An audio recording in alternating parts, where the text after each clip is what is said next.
L'anxiété peut parfois être difficile pour plusieurs personnes. Néanmoins, il est possible d'apprivoiser ce type de difficulté. C'est ce que l'éducatrice spécialisée et consultante en mieux-être Pamela Maltais a expliqué lors de sa conférence intitulée « Une remise à zéro s'impose pour mieux vivre avec son anxiété », qui a eu lieu hier à l'hôtel La Saguenayenne.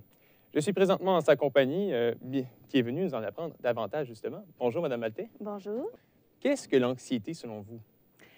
Selon moi, l'anxiété, c'est ça que j'expliquais, il y a plusieurs définitions. Puis je trouve que l'anxiété, pour moi, c'est un manque de confiance. Un manque de confiance en soi. C'est la peur d'avoir peur de, hein, et s'il arrivait telle chose. Mais souvent, on mélange anxiété et le stress. Tu sais. Donc, je crois que quand on regarde, on peut vivre d'anxiété qui va nous emmener des symptômes physiques. Donc, des palpitations, des chaleurs, on se sent comme dans un autre monde. Mais chacun a sa propre définition. Puis, à mes yeux, à moi, j'ai vraiment vu que c'était au niveau de la confiance, puis de prendre le temps de s'arrêter puis de se questionner. Qu'est-ce qui se passe dans mon corps, puis pourquoi que ça arrive? Parce que souvent, c'est relié avec des situations dans notre vie, des choses qu'on a accumulées peut-être aussi.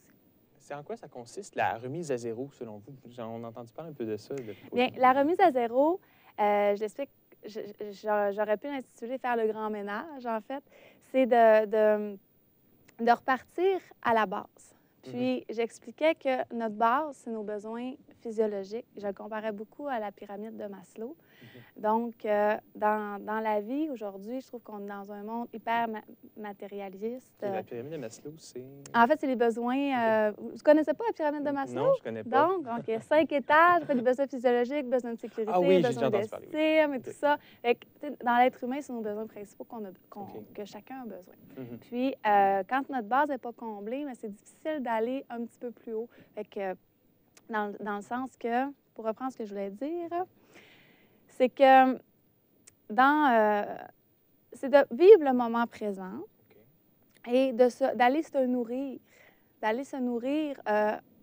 le plus optimalement possible,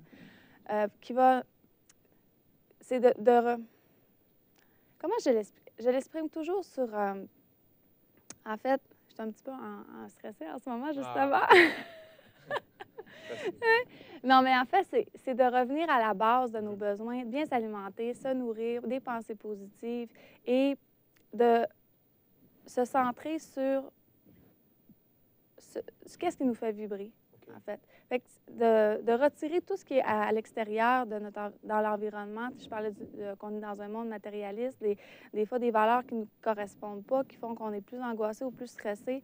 Donc, la base, c'est d'avoir nos besoins, des pensées, être en ligne. Et moi, ce qui m'a aidé beaucoup, bien, justement, c'est d'aller chercher des alternatives naturelles pour m'aider à être beaucoup plus calme dans mon corps. Vous êtes quoi, une éducatrice spécialisée? Vous êtes aussi, vous inspirez du mieux-être. Donc, pouvez-vous m'expliquer un peu votre parcours académique? En fait, j'ai terminé mes études en 2011 comme éducatrice spécialisée. J'ai travaillé en commission scolaire, que je travaille encore actuellement. J'ai travaillé autant dans les maisons privées que dans des résidences intermédiaires, personnes âgées. Et je vivais avec cette anxiété-là, ce stress. Puis, il y a des moments dans ma vie que ça a été plus difficile. Puis, j'ai rencontré plusieurs personnes aussi, justement, qu'il y avait des difficultés et que dans ma vie personnelle, comme je disais, j'étais à la recherche des alternatives plus naturelles.